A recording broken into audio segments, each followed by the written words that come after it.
So sometimes you'll have the perfect schedule and routine. You even consistently hold yourself accountable and follow things to a T. But things will still fall through the cracks. And in these situations, if your intentions are right, it's time to move past the setbacks and persist in your good habits.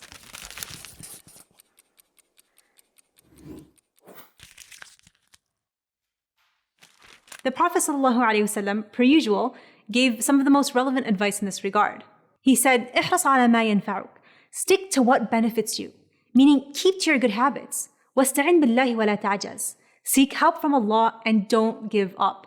When things get tough, ask for Allah's help and weather the storm. وَإِنْ أَصَابَكَ شَيْئًا. And if or when something sets you back, فَلَا تَقُلْ لَوْ أَنِّي فَعَلْتُ كَانَ كَذَا وَكَذَا.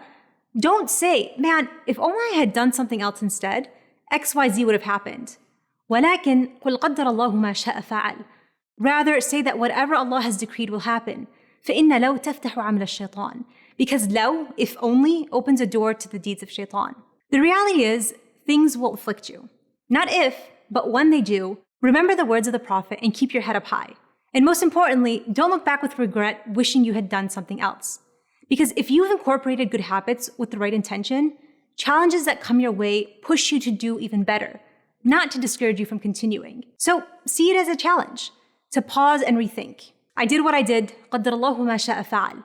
Is there anything I can do next time around to prepare me better? And over time, you'll naturally experience some of the most common setbacks. And as a result, you'll get used to having backup routines ready. Think of it as your backlog. You're just getting your extra equipment ready and in place for the next time things don't go as planned.